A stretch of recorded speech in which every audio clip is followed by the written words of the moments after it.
Okay, so welcome to Satsang. Welcome to your very self. Welcome to your true nature. The self welcoming itself. One eternal welcoming that is non-dual, that has no me and no other in it.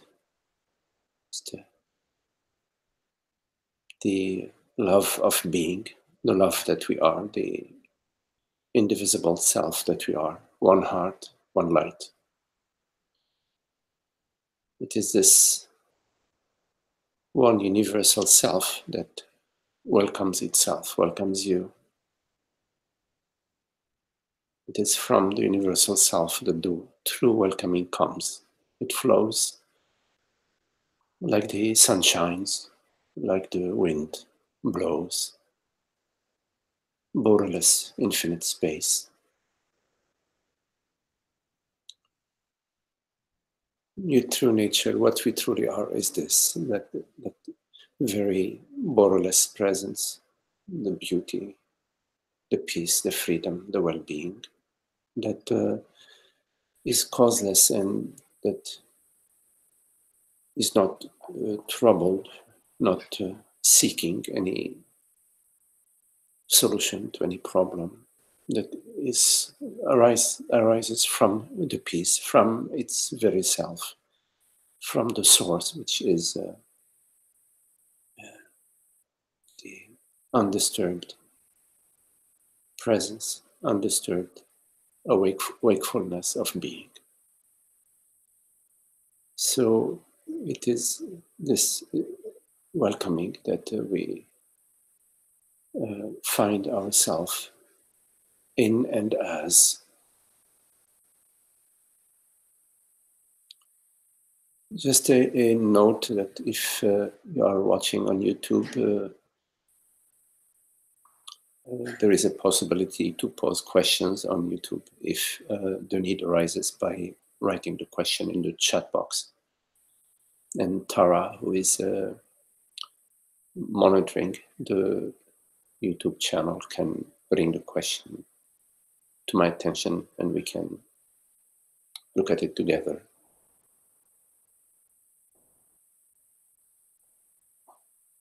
So love is borderless, is unending, it's ever deepening revelation. The deeper we go, the deeper there is to go.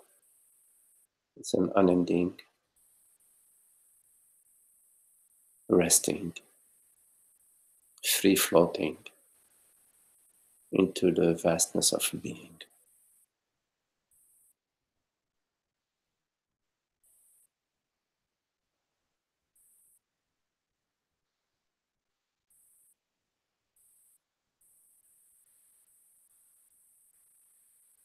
Truth is very simple.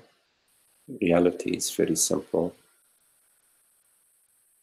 because it has no opposite. You have no opposite. Consciousness has no opposite. Freedom, love, and beauty have no opposite. It is a mentation that sets this versus that looks at objects in time and space. It's all mentation. The whole process of becoming, improving, or degenerating is a mind dimension. It's a mind aspect. There are reflections in the mirror. There are diffractions through the prism of thought, the prism of self-identification. Separates you from yourself, which is a complete absurdity. Because nothing can truly separate you from the self that I am, the self that you are, the one self that is. But in our deluded state, we experience living in a bubble, living in some sort of separate state.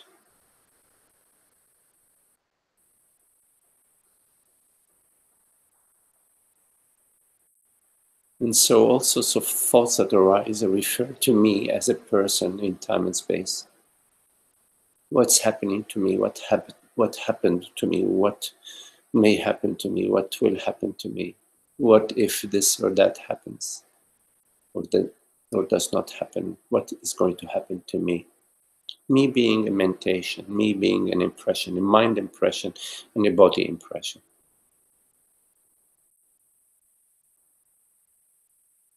The body is so vast, it has no limits, no borders.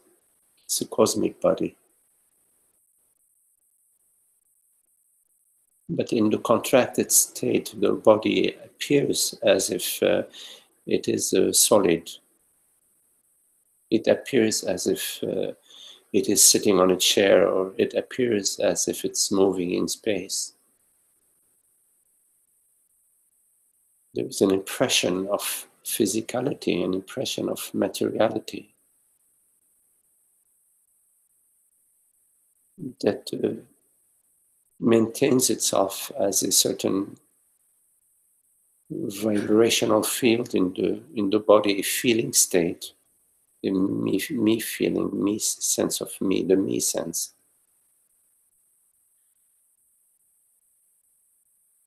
So we take a close look, we look closely at that, and when we look closely at that, we found that that is looking is the only reality. There is just that is looking, and when it's looking at itself. Everything that is perceiving is within itself, as itself, intimately.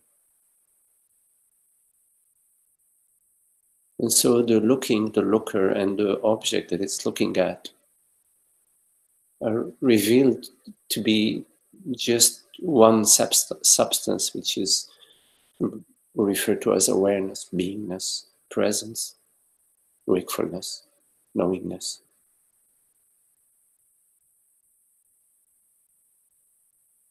When we examine the body, we find that that is examining the body and the body that is being examined are just one substance, which is not a physical substance, a non-phenomenal substance that has no name and no age. It cannot be described or spoken of in any mental way, in any conceptual way. It can only be experienced as being, as my very self, in our inner understanding.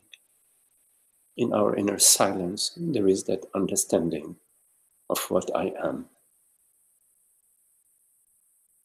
The word arises out of that.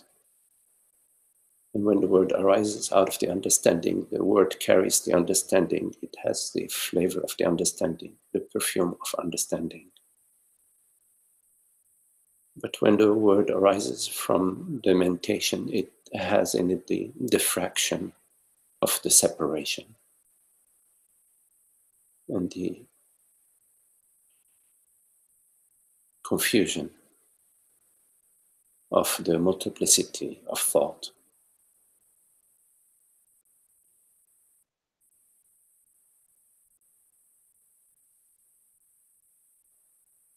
So the contemplation is an inner contemplation in your inner sanctuary of silence and presence that is never a part of you and that you are never a part of.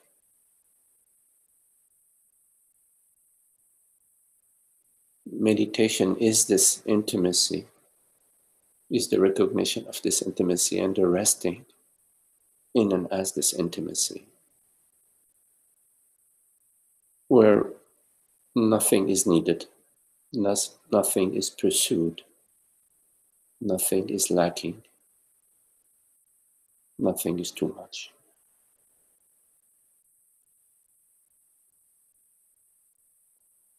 Your being is transparent as known. shape, or form.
So if you have any questions, anything that you want to look at, uh, you are welcome to pose your question or your comment.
I wanted to go over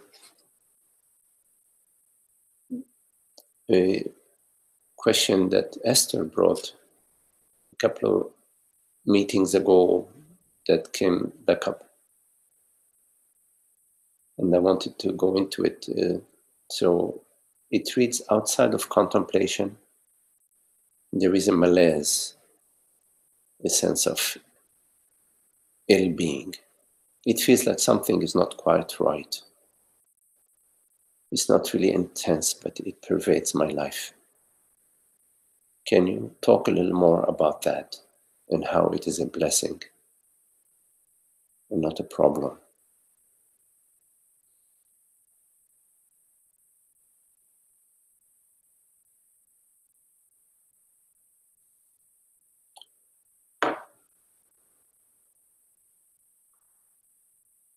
So in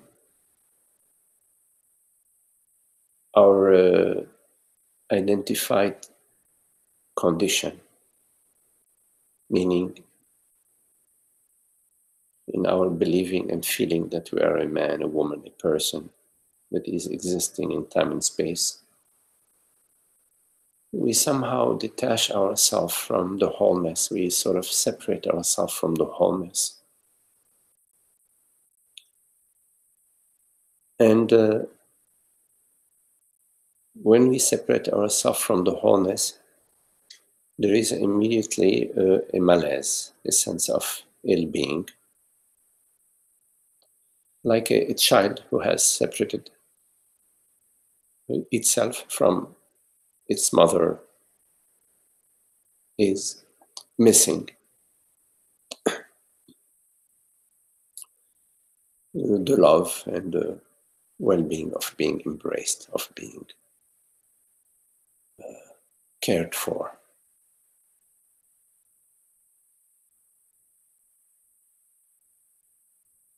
And in a way, this malaise, this sense of lack that we experience in our lives, that arises in our life also in various problems and negative emotions about our life and various things that occur for us, is part of the mix.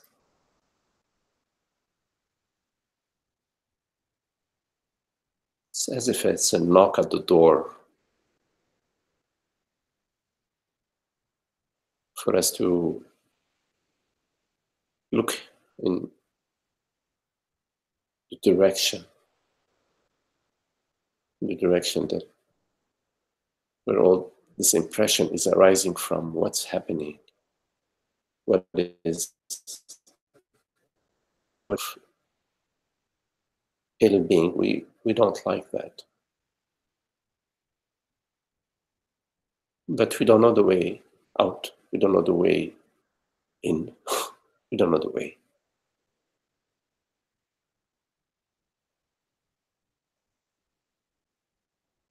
Until we hear the Dharma, until somehow the light of consciousness shines in our life, which is very beautiful.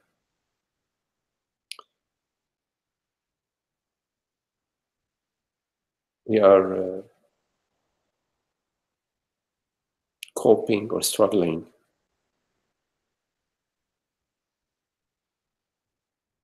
This sense of unhappiness, this malaise that Esther was talking about.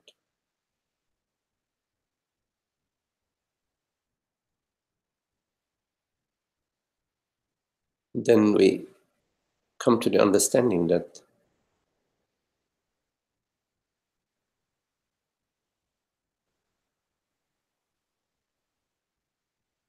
there is a certain identification that is connected to this malaise, that because I am identified with the body mind. But even that understanding doesn't completely relieve the malaise.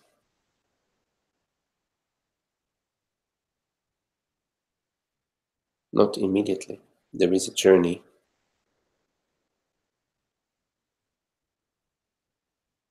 But slowly, slowly, the difficulties in our life start to sort of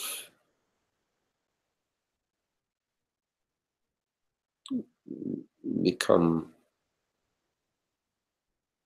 is an understanding that there is somehow they have a role and a function, and we start looking at them from a different perspective than just one position, good and bad.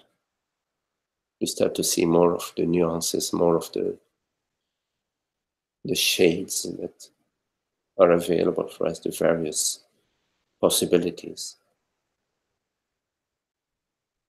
So we start to contemplate even within the difficulty, within the sorrow. We start to contemplate that the possibility of peace within that.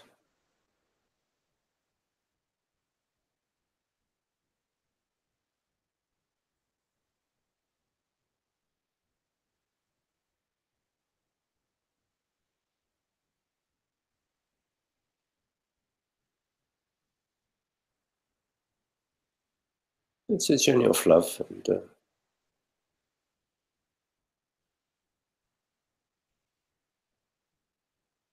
somehow at some point the malaise starts to relieve itself.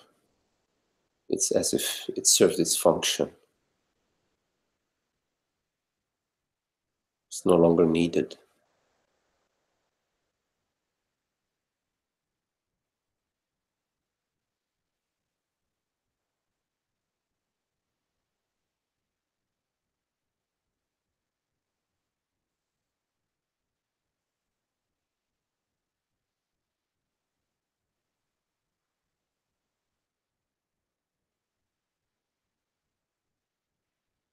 No longer arises.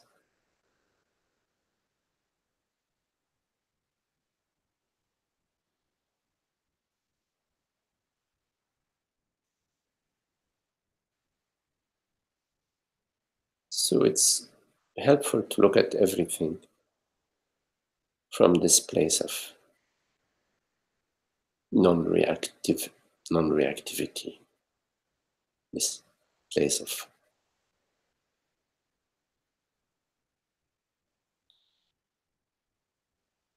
availability to all possibilities,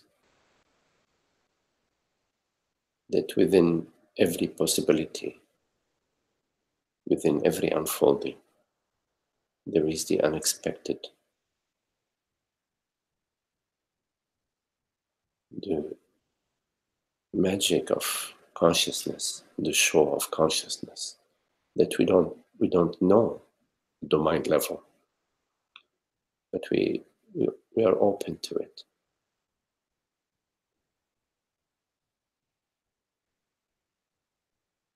And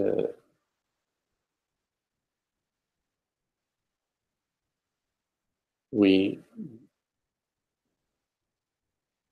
like at the razor's edge in our life, in every moment. This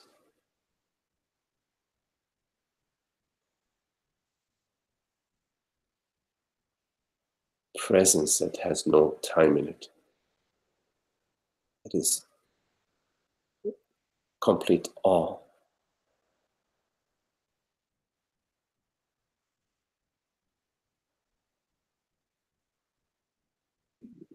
No need to know. Knowing is just illusion. It's too limited. Something much bigger than knowing.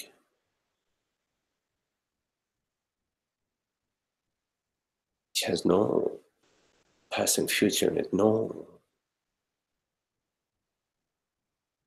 nothing in the way.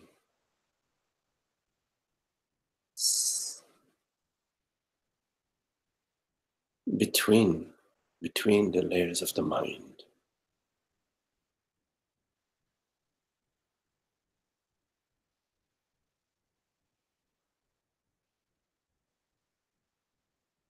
And the layers of the mind dissolve in it, in that is in between.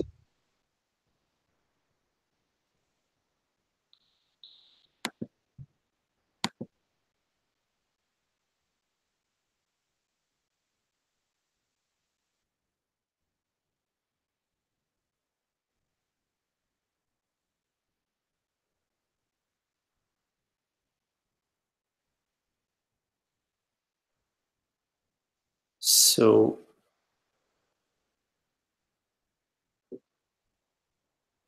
can we live with that complete presence, complete freshness, without carrying any past or projecting any future? Just to meet like we're meeting now, without a me and a you, without any knowing, but there is a fresh, complete meeting. We're meeting ourselves. I meet myself, but I am myself. This meeting that ha, that is non-dual, that doesn't have any other, that doesn't have any time and space to it, where all the questions are answered immediately in this intimacy.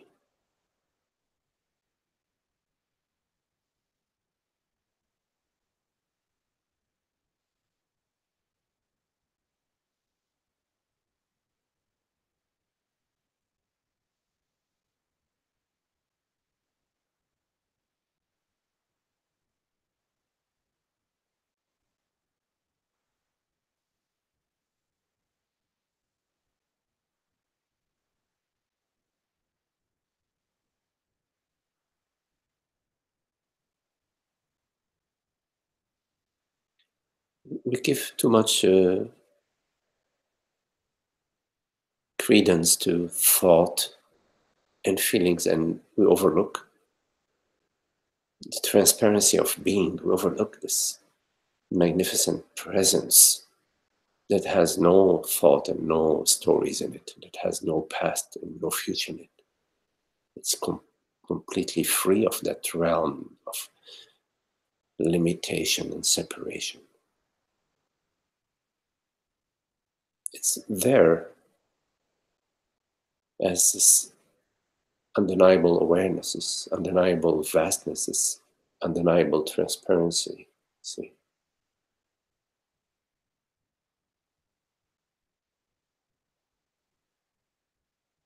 It's awaiting your recognition. It's recognizing anything outside of yourself. You're recognizing that which you are, which is beyond words, beyond description. It's non-phenomenal truth, awareness, reality, presence, whatever way you call it, whatever way it calls itself. It is completely free of any names, of any labels. The reality that perceives right now has no name, no gender, no age.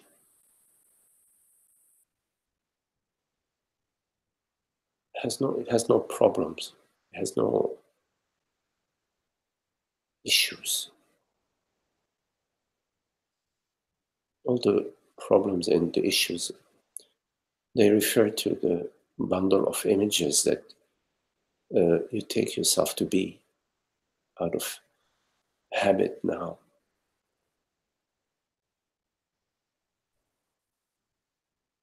These images, it's a whole bundle of them.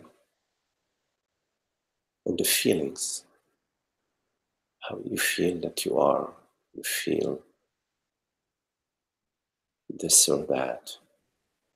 But how can a feeling describe you? A feeling is such a ludicrous, such a, it's too minimal to describe you. It cannot be described by a bunch of feelings. You perceive a feeling, you experience a feeling, which is a bodily sensation with a story, me story. But that which perceives, can that be perceived? That which perceives, is that, can you say that's a feeling? It's a feeling that is perceiving? Of course not. And yet we define ourselves by so many feelings.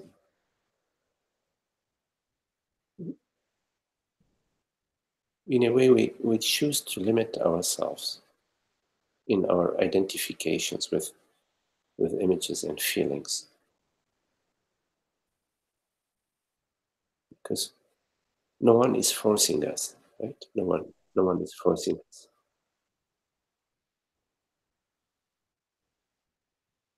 It is out of our freedom that we choose to say yes.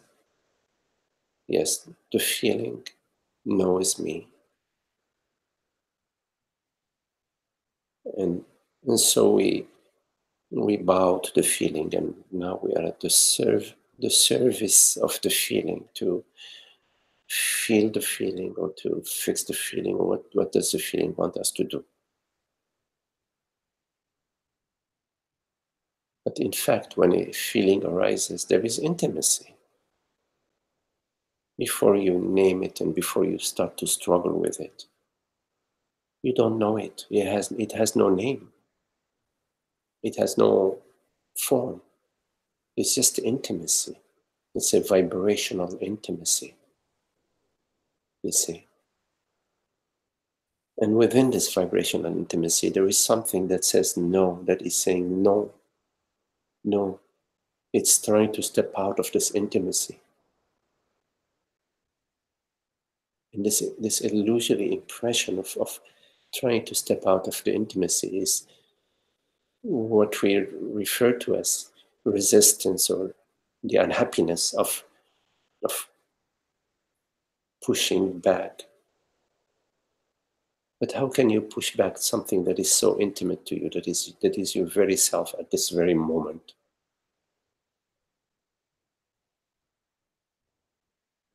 There's nothing to push back and nothing to pursue. It's all happening in this complete intimacy, you see. It's complete intimacy. So when you go into the kitchen and somebody's cooking some tamales or whatever they're cooking, there's a beautiful smell in the kitchen. You smell the aroma of the food, and it penetrates you, and you're like,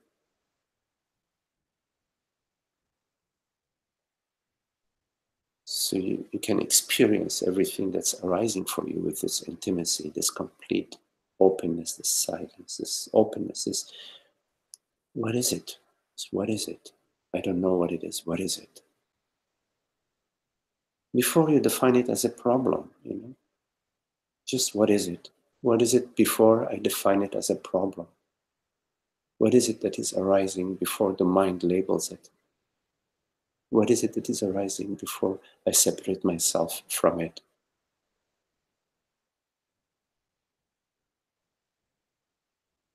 It is this tendency to separate ourselves that is connected with imagining a better place, imagining some better realm, a better situation. That gets in the way of our wholeness, of our fullness, of savoring the intimacy of what's unfolding.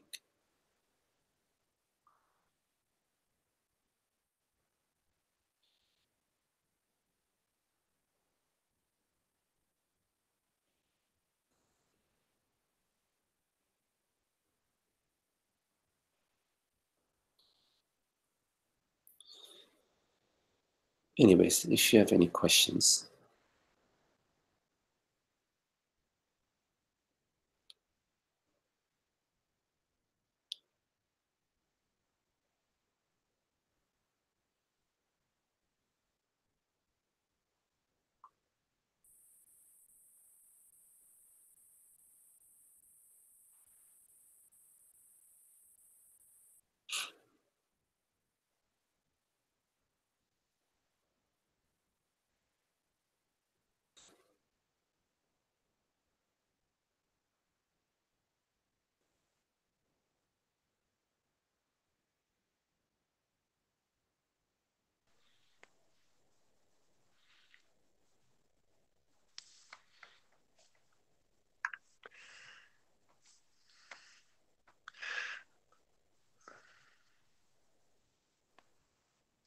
I just got on about a minute ago. I had trouble getting on with my phone, but I love that talking about the intimacy with experience, and it brings up the question of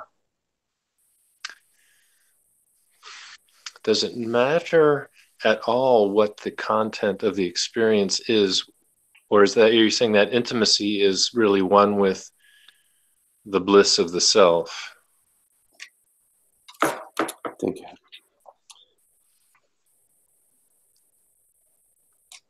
Hey, Paul, I'll be there in a minute. So does it matter in terms of the intimacy? Does it matter the content of the experience? Yes. Because it seems that the freedom that you're talking about, all along forever is the freedom from any kind of negative impact from experience. So it may be there's a boring situation, or the air's bad. We've been having these big California wildfires. Yeah. The air, you can hardly breathe or whatever.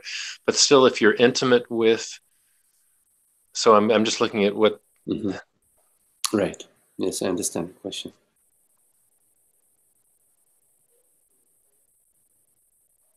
So we could say that there are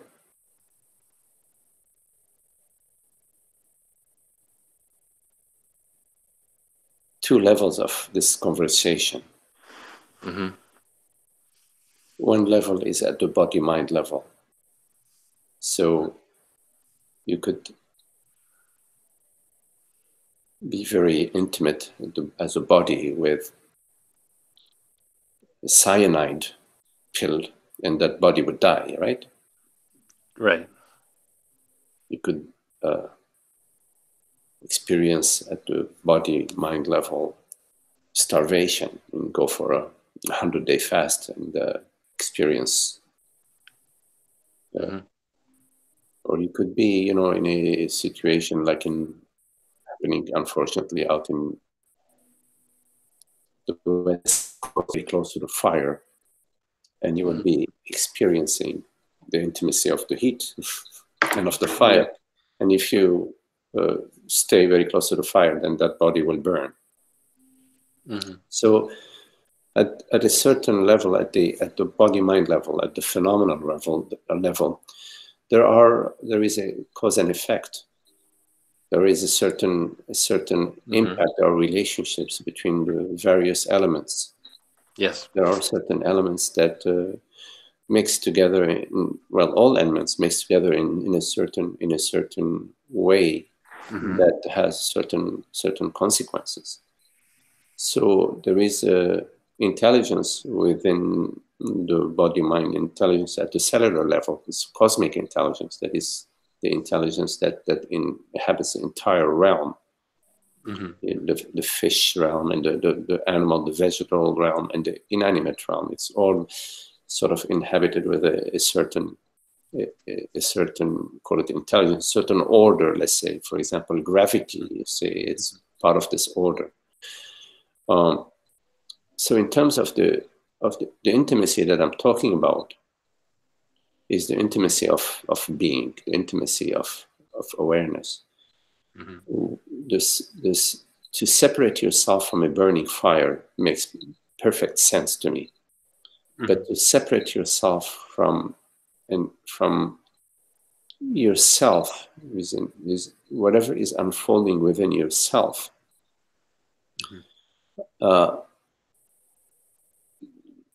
such as any emotion or a perception or a sensation, it's not like separating yourself as separating the body from the fire, or separating the body from somebody who's abusive or somebody who is toxic. That is not.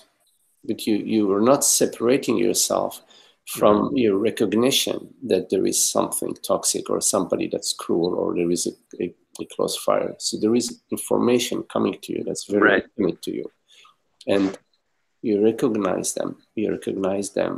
And you honor them. If you are in a relationship with a very loving, open, understanding, listening friend, you also recognize that. So there is a certain knowingness, or that we experience, that leads our behavior. But when we are imagining ourselves to be a certain images or a certain set of image, or when we have some abstract conditions about ourself being some sort of mental image or some sort of story, then that interferes with the intimacy, because every experience that you're having then goes to be compared with the image. Does it work? Does it fit? Does it, for example, aggrandize me? If somebody has a set of images of grandeur, does it aggrandize me? Or and if it does, then yes, I will go in that direction. If it doesn't, I won't. So your question is, does it matter what we're experiencing? Yes, it does. It does matter what we're experiencing. Everything that we're experiencing it in complete intimacy. In complete intimacy. This does not mean that at the body-mind level we remain in the middle of the fire, in the path of an advancing fire. Right. This does not mean that, because at some point the fire will get hot and will get hotter, and then the body will move to a more safer environment. And that also is all of everything we experience in the intimacy as intimacy. There is nothing that is non-dual. But what in your question is sort of, there is like a certain subtle assumption that I am the body. There is a subtle assumption that there is a certain personal intelligence that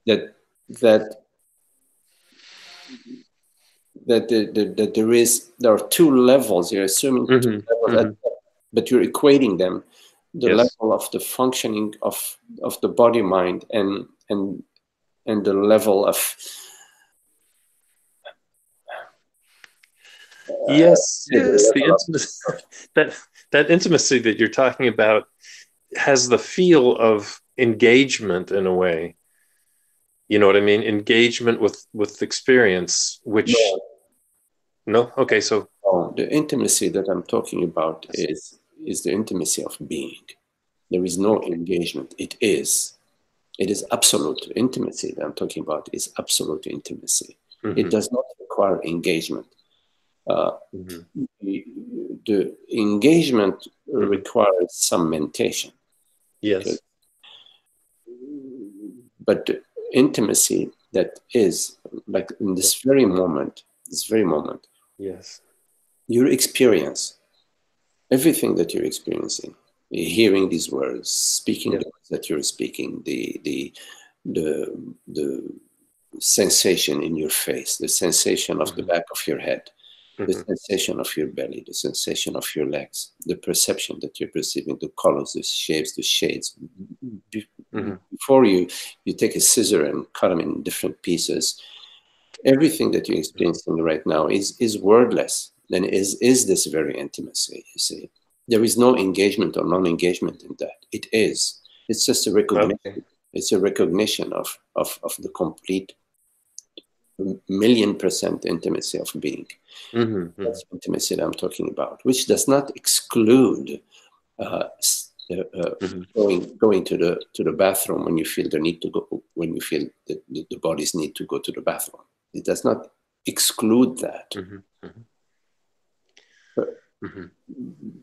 Yeah, but in your question, there is this assumption of some other sort of intimacy that is at the body level, that there is an intimate body. The body is intimate with the world. In fact, the body is not intimate with the world. The body doesn't exist apart from the world. The world does not exist apart from the body. They are not two. So even say of the intimacy of the body is as if there is a certain reality to the body that is apart from the reality of the world. If the world has a reality, and for example, the fire has a reality, what is its reality? And if the body that is apart from the fire has a reality, what is its reality? And where do we go to answer this question? Only reasonable place for us to go to answer this question is right now, right here, right now. Because otherwise we're going to go to the Encyclopedia Britannica, or we're going to go to the big library in Constantinople, and these are all dead words. These are all old words. We're looking for truth. So we look right now at what is the reality of the fire. What is the reality of the body? Are they two separate realities? I don't know. I don't know. So I ask myself, well, what is reality? Okay, because we're talking about reality. What is reality? And I can, in this very moment, say there is one reality. Because if there were four realities, what would know it? something would need to know that there are four realities, and whatever it is that knows that there are four realities is that one reality. So there is one reality that somehow I have an inner recognition of that within my being, and similarly, I have an understanding of that at a higher reasoning, that it's not impossible to have two realities, because if there were two realities, then a certain realities, reality A, will need to end for reality B to start.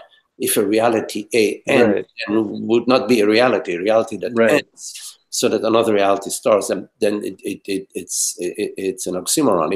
It does not fit. It doesn't work that way. Right.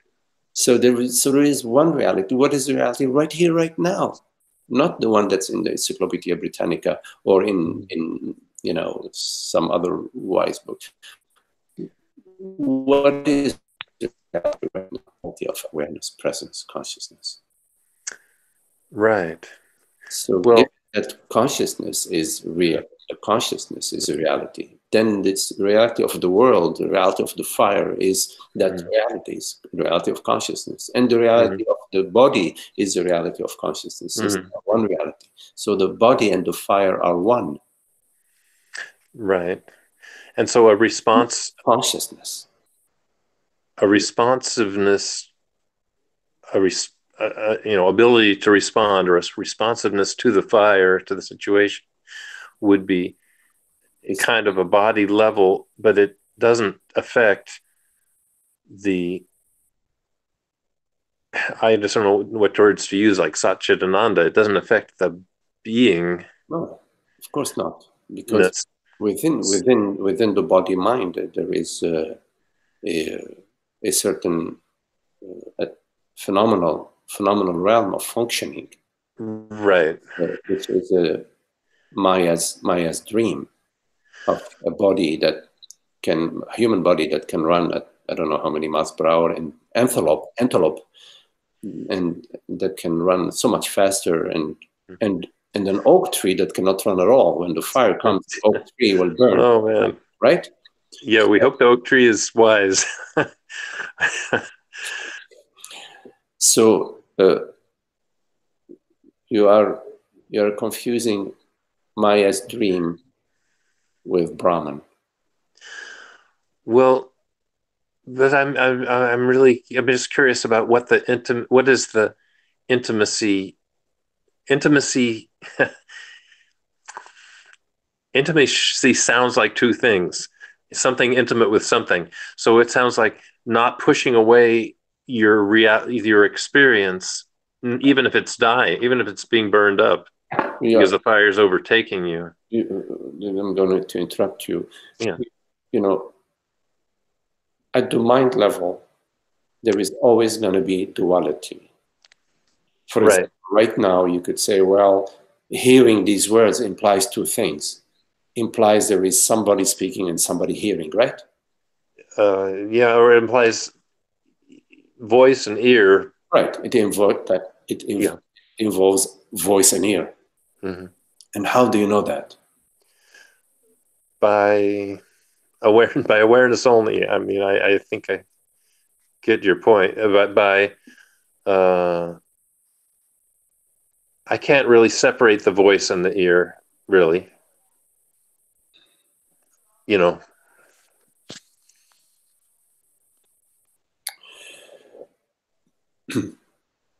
Okay, let me go back to intimacy. That when we speak of intimacy, when I'm not speaking of A is intimate with B, I am using this language to point to the wholeness, to the indivisibility of the self, the indivisibility of consciousness. Right. There is no need for me to say anything, and nothing needs to be said if you are at peace and happy. Satsang is not needed if you are happy. If you are free, satsang is no longer for you. So in satsang, in Dharma, all the words, all the teachings of the sages, some sort of expedient means. They're some sort of tools. They're Right. not the end game. Right. The raft is not about the raft. It's about taking you to the other shore. Right. Right. The words and the teaching, using the word intimacy or using the word self or consciousness or Yes. using language, using Yeah. the sounds, which are vibrations. Where are the words? What is a word? What is a thought? Right. Right. So the entire dharmic, the dharma is a wizard's a swing of the wizard's stick. That's what the dharma is. Mm-hmm. Behind the dharma is the wizard that you don't see, and it's the whole, all the dharma is just a swirl of the wizard's stick. Yes. It is Yeah. not about the words. So the intimacy is an intimacy of one. So therefore, of course, how can you have an intimacy of one? Even that makes no sense. So ultimately, the teaching is the teaching of silence. But if you can comprehend the silence, then you would not be here. I'm not saying that you cannot at all comprehend the silence. Please don't misunderstand me. I'm speaking generally. Okay? Generically. We are, in fact, here because we love the Dharma, we love truth. Right. And we have a sense of the truth in our heart. We have an intimate knowingness of the truth. But it's really important not to get stuck on the language, but to use what it's pointing, what the language is pointing to, what the Dharma is pointing to. So it is the self that's always speaking to itself. How can the self speak to itself if it is itself, right? So it's not even speaking to itself. So there is no speaking, actually. You can say, well, how could it be there is no speaking if there is hearing? Well, there is hearing because you say there is hearing. In fact, there is no hearing. But can you comprehend there is no hearing? I don't know. Maybe yes. Maybe yes. I'm not going to say no. Maybe yes. But yes, there is. You're right. There is no intimacy. In the absolute sense, there is no intimacy. Because what would intimacy mean? In the absolute, there is just the wordless self. Even that is too much. Well, I guess what I have to say is just that intimacy is still a beautiful, concept, or it's a beautiful pointer or whatever. No. No? No, not at all. I'm not talking about a beautiful concept or about a beautiful pointer that has some kind of nice feeling to it. I'm not. Well, let me just put it this way. The satsang, the intimacy of satsang seems to be so unique in a way because it's complete intimacy, maybe. I don't know how else to put it. Satsang is complete intimacy. It's like if I have no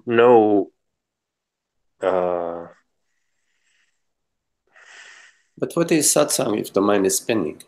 You see, satsang is an invitation, and in a way, there is the silent presence that brings the mind to stillness. That brings the stillness to the surface, and you could say that the stillness is intimacy. The silence is intimacy. That that is unspoken, that reverberates between the words, that reverberates in the space of being is intimacy. Yes. But it's not, I just want to say, it's not the intimacy of like this, it sounds good and it's really nice and it's beautiful. No, I don't mean that either. Yes. So, I've always, whenever I've talked with you, whenever we've been together, I've enjoyed that intimacy. And that's what I love in satsang now. It may be that I'm open to intimacy and that I'm intimate with life. I don't know, with self. In intimacy, there is no I. There is no person. There is no body in intimacy. There is just love. There is no I and the world, I and this, me and you. It's just love. Intimacy is love. How about that? Intimacy is love, but it's a love without a me and a you, without a lover and a loved. You could say that intimacy is the beloved, but not love a lover loving the beloved. But there's nothing wrong with loving the beloved, you know. No. I know you're going to the highest point, and that's what I like. That's what I mean. That's what I like. That's why I would talk with you. And so I think I get what you're saying. The beloved is like a synonym for the self. Yes. So it's not. Yes, and the self. So I am the self. So love is, you know, love is. And somehow when we separate ourselves as a bundle of images and thoughts, and we sort of believe the arising of Maya that arises as the I thought, then there is a personal love. Yes. Love. It's a reduction of the universal love into the contracted personal love that is back again, trying to break through this personal impression into the universal love. Yeah. I hope I wasn't, coming from a inappropriate place in my question. No. This, okay. No, it's not inappropriate. Because I totally appreciate what you said. Yeah, no, it's good. I mean, we're always asking everybody's question. Always speaking through us. It's being spoken through us. Yes. So I appreciate the interest of pointing at what intimacy is and what you mean. Yes, Ananda. All right, thanks. Thank you. Paul, I'm going to first answer Diane's question. Diane, you're right. Is there an answer to the question as to why we seek to resist moving out of this intimate space, which potentially is total fulfillment, apparently seeking to separate from oneness? Why do we do that? Do we, at the point of temptation, simply forget the state of paradise we are moving out of? Diane, in your question, there is an assumption that there is actually someone who is separating themselves from the wholeness. I understand how we pose this question without noticing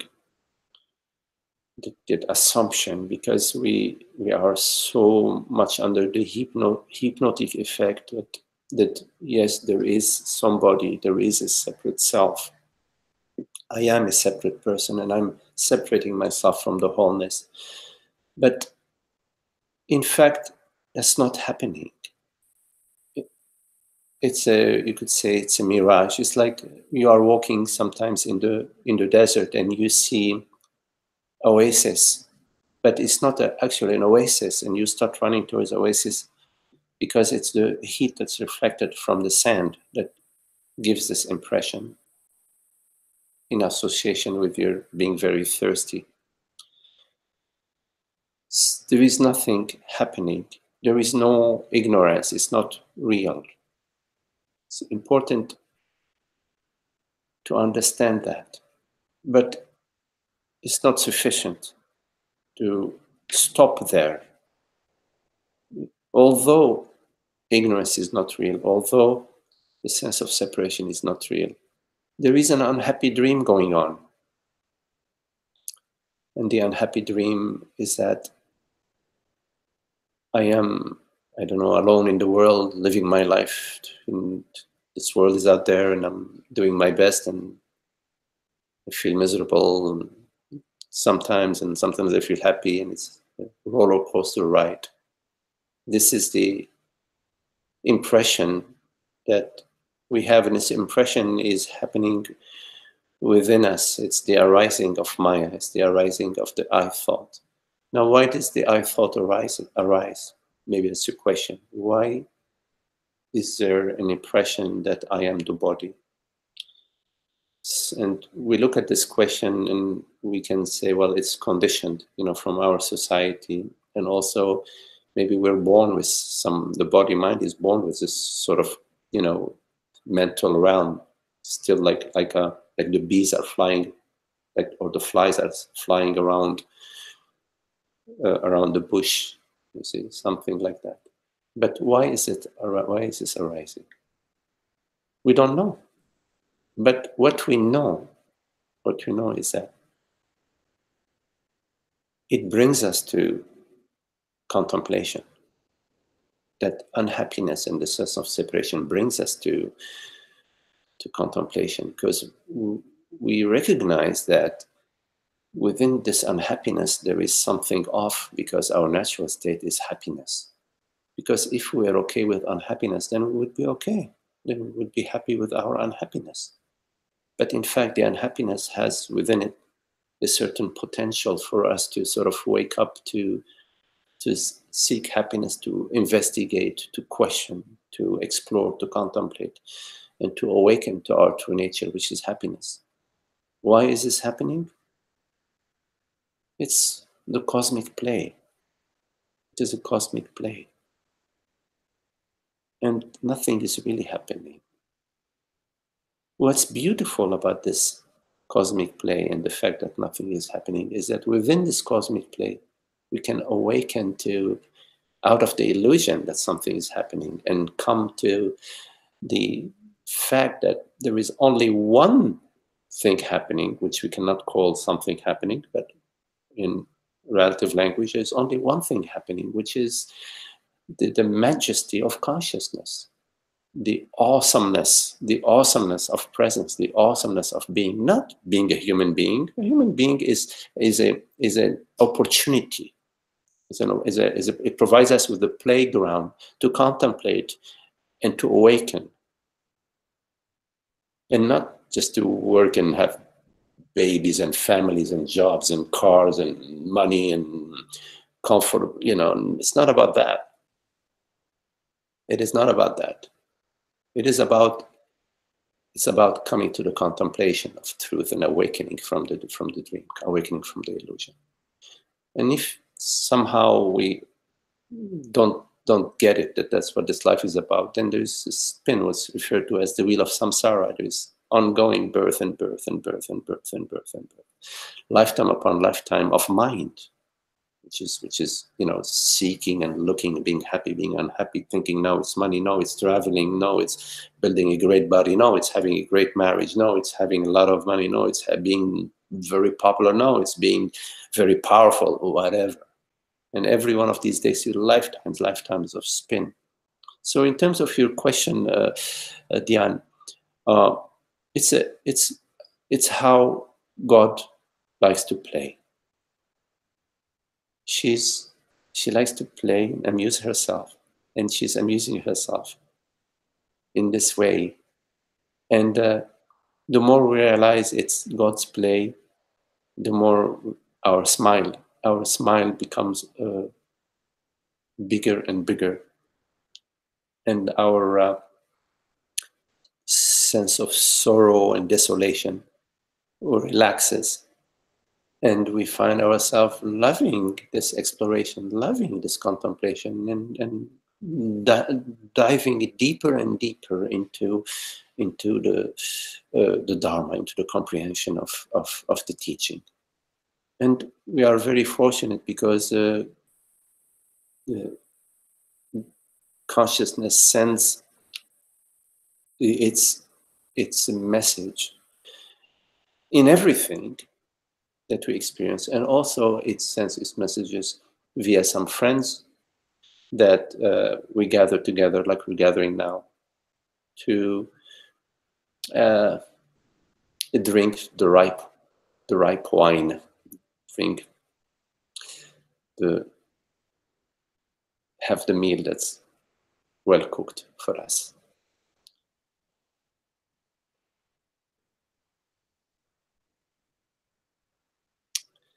Okay. Oops, I see you are speaking there and I don't hear you. Let me see. Your uh, um, speaker is muted. So your mic is Is that muted. better? Oh, now I hear you. Okay. Okay. I was just saying, there wouldn't be creation, would there? Right. There would be creation. Creation is so beautiful. It's the freedom of That. of God to create. Yes. If we didn't move out of that intimacy, there wouldn't be creation. I'm going to take off my earphones. Let me see. Can you hear me? Yeah. Okay. Can you repeat what you said? Yeah. There wouldn't be creation. There wouldn't be if we didn't move out of that intimate space, we wouldn't have creation. Well, for there to be anything that exists, don't we need to move out of that space? And then put it back in context of being the. Well, when in your night dreams, you are in bed dreaming of so many different forms, so many different events, so many different places, so many different people, so many different images. But yet you are not stepping out of yourself, are you? No. But you're already in a dream before you even dream. No, well, just taking the metaphor of the night dream, in reference of the dreamer being you in bed, and the night dreams that are arising to you. The night dreams that are arising to you, relative to you, you're not stepping out of yourself to dream all these creative forms and to create all these creative forms. They're just sticking with just that limited metaphor. Yes. So let's take the waking state. In the waking state, there are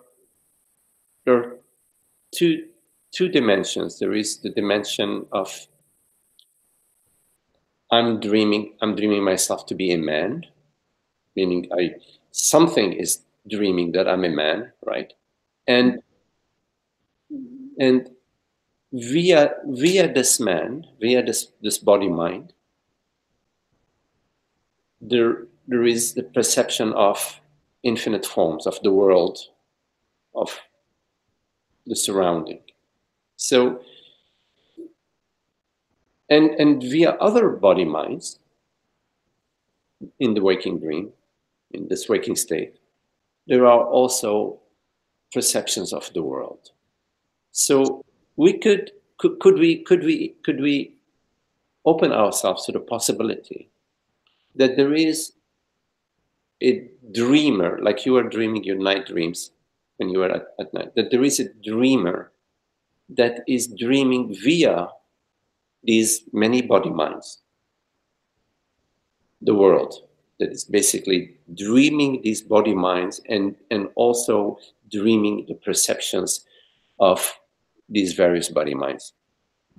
Like, for example, you may be in your night dream dreaming that you are a 12-year-old girl, and that this 12-year-old girl, her name is Mary, is perceiving, is traveling in India. Yes, it's perceiving the world, but in fact, it is you, the dreamer, via the eyes of Mary. You dreamt Mary, but you also, via the eyes of Mary, you are perceiving India. So if you carry this metaphor to the waking state, that consciousness, via infinite body minds, is perceiving, is dreaming all these body minds, is dreaming this infinite body minds, and is through the body minds of Mary and Joe and Jim or whatever, is perceiving the world. Because in your night dream, You could be dreaming, for example, a girl and a boy, Mary and Joe. And Mary is is in India looking at the beautiful tomatoes in the market, and Joe is in his home calling Mary because he wants to tell her something. So here you are in your night dream, dreaming two different persons with two different world perceptions. One that belongs to Mary and one that belongs to Joe. Mm. But you don't separate yourself to dream this complex night dream. And similarly, if you sort of carry this metaphor to the waking state, consciousness doesn't separate itself to dream 7 billion characters perceiving 7 billion different perceptions every instant. You see, One dreamer. Yeah, I'm sorry. There's one dreamer. The one creator. Yes, the one creator of right. The one creator dreams all these. Yes, dreams all these characters, infinite world perceptions, without dividing itself. You see, that's so awakening to the self, awakening to reality of what I am. Because Mary or Joe in your dream, when you wake up, Mary and Joe, they sort of dissolve in you. They're. But imagine that you're dreaming Mary and Joe, and somehow Mary and Joe realize that they're being dreamt. When they realize that they're being dreamt, then they become you. They recognize you. They know that, in fact, I am not Joe. I am not Mary. In fact, I am being dreamt. So it's a metaphor, but in a way, the awakening from the illusion is a little bit like this metaphor. So where does responsibility come in? Oh, absolutely. Responsibility. So responsibility is a moment by moment response. It's moment by moment responding. So when you're responding from your negative emotions or from your sense of separation, you want to protect yourself, you want to blame the other, you want to justify yourself, blah, blah. Yes? This is a response where, in this case, your responsibility is being is given to the personal self. Yes, so you're being responsible to honoring the image that you are and the ideas that you have about yourself and about others. So some people would respond with, for example, putting others down because it's very important for them to feel they have an important self-image of being better than others. So the responsibility is towards their image of the personal self. But there can be a response at the moment that is not responding to that download. Instead, it's responding out of its understanding that what I truly am is not a bundle of images or thoughts or stories or feelings. That I am thou, that the I and the thou are one, and that I and nature are one. It's one reality. That I and the lion, I and the cat, I and the snail, I and the tomato. I understand that tomato and I are one, but the tomato can allow this body to live. So responsibility is whether you're responding from your sense of separate self, or whether you're responding as consciousness. And of course, there is a whole spectrum in between, the entire spectrum.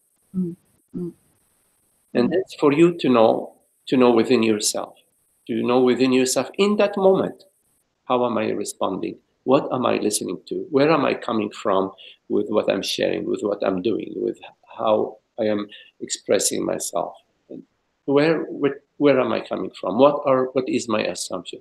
Is my assumption that I am this me, this person, and therefore that is living in time and space, and that is going to die soon, and I better preserve myself and give myself a good home, a good body, a good money, good blah blah blah, take care of the body mind? Well, that could be an assumption. And if that is your assumption, I would say that you will be living at the service of a corpse. Well, I mean, not right away, but soon enough a corpse. It's a corpse in being, a corpse in the making. But consciousness, awareness, that truly perceives this very moment, that is not born or dies. Mm. Awareness is not female or male or tall or short or bigger or shorter or better in the East and worse in the West, or what better in the West and worse in the East. And when I'm talking about consciousness or awareness, I'm not talking about some concept or some idea or a beautiful metaphor. I'm talking about the reality that perceives right now. Whatever it is that is in this very moment perceives, there is something that is worthless, denied, that has no name and no age. That is. So we turn our attention towards the recognition and towards the contemplation of the reality of the self, and not whatever image is arising out of God only knows where, polluted by parents and cultures and teachers that are, well, let's leave it at that. Thank you. Thank you very much. Okay, Liam, thank you for your question. Paul, okay, just getting to the question that you wrote on the YouTube channel. I have had what I call a glimpse of non-dual happiness, I think, or happenings. Yet I once did a meditation at a local Thai Buddhist center where you get guidance on dissolving the mind from the head to the navel. As I did so, I experienced very nice subtle colors, yet at the deepest it turned to nothing, like everything will disappear.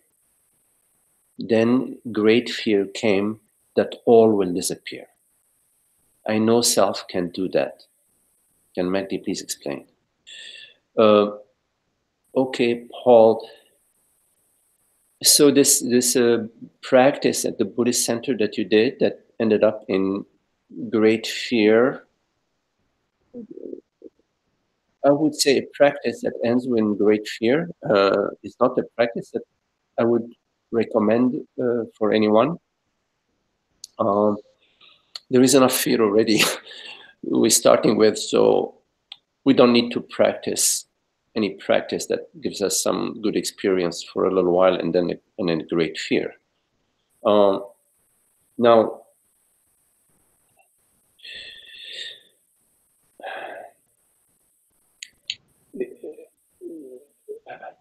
the contemplation of the self is not about dissolving the mind, because in fact, there is no mind.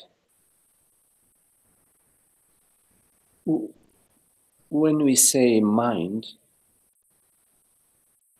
what are we referring to? Usually, when we say mind, we're referring to thought. And there is no container called a mind in which you open the container and all the thoughts are there, in that container. You say, oh, here's the mind. Here is my mind. Where is your mind? It's not like that. Thought appears and dissolves. As it appears, it's dissolving. Same with perceptions. They appear and then they change. Every second they're changing. And the sensations in the body too. So you could say that the mind is thoughts, perceptions, sensations, but they're constantly changing. You can't put them in a box and say, well, that's the mind. But when we say mind, usually, which we don't notice, is that what we're referring is the sense of me. There is this belief that I, and always when I say I, am referring to consciousness. universal consciousness. So it's this belief that I, meaning consciousness, is this body-mind, this particular body-mind. And this belief has sort of, there's a sense, a me feeling, a sense that, yes, that's true, because, I know I feel like I'm a me. I feel like I'm this body, and so that's good enough. I believe I'm a body, I feel like I'm a body, and that's good enough. And that's what we refer to as the mind, is this feeling and belief that I'm a me. And what maintains this me is this ongoing thought that is most of the time subtle, invisible, below the radar. That this ongoing thought, every time we say I, or we think I, we're referring to me, the body mind. We have somehow overlooked that I refers to reality. I refers to consciousness. I does not refer to a body mind, 150-pound body mind that's getting lighter and older every day. That's not what I is. That's what the body is, you could say, but that's not what I is. I refers to consciousness. So when we say the dissolving of the mind, we are trying to dissolve the me impression, the belief that it's a me. And when you are trying to dissolve the me, you are reinforcing the me. Because whatever it is that is trying to reinforce the me, it has a personal will and is digging the root of the me even deeper. I would not recommend trying to dissolve the me. I would recommend contemplation, inquiry. Inquiry has no intention to dissolve anything. You think when a scientist goes into the lab, he's trying to dissolve something? He's a scientist, a physicist, is looking to find out how things work, what's going on. So you need to do the meditations of inquiry, of investigate, of looking.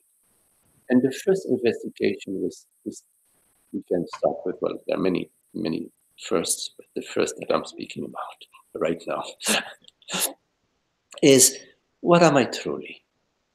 Right now, there is undoubtedly I. I know I am, and I know I am. We can start that. I mean, it's very simple, because we all know I am. Okay?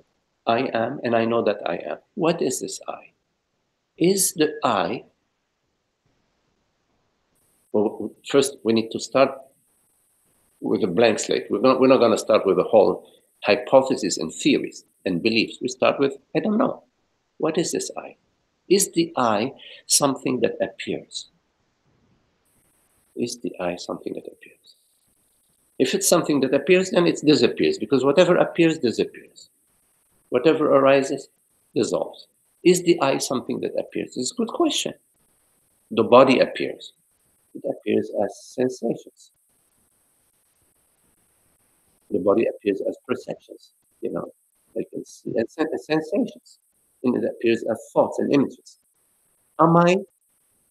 Is the I something that appears? Or is the I that does not appear, that perceives all appearances? It's a good question. So I would start with this sort of meditation instead of trying to do, Buddhist centers. I've been in Buddhist centers. They're very beautiful, lovely. It's very beautiful. Okay, but centers are about the centers. They have to keep the center.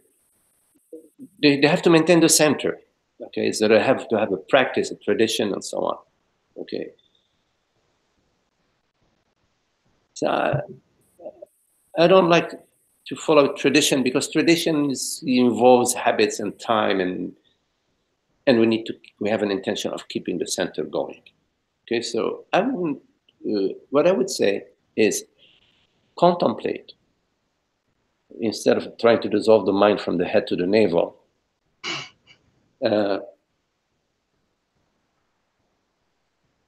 Contemplate, what am I truly? And at the body level, since it seems that maybe you are drawn towards the practice with the body. At the body level,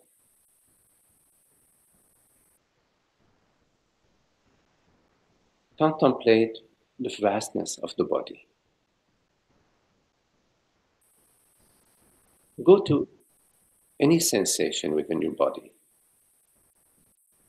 such as the sensation of your feet on the ground. And invite the sensation to reveal itself without knowing what it is, without calling it my feet on the ground, without any word. Just go to the sensation without even knowing it's a sensation. Go to your feet on the ground. Go to that. And allow the sensation to reveal itself.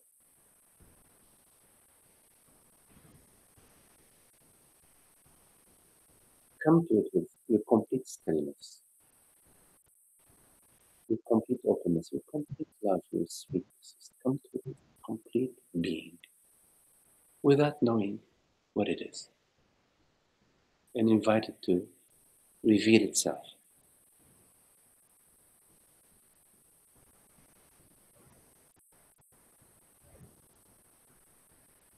And there are other, start with that, and you can scan various sensations within your body. Invite them to reveal themselves and to relax and expand into space.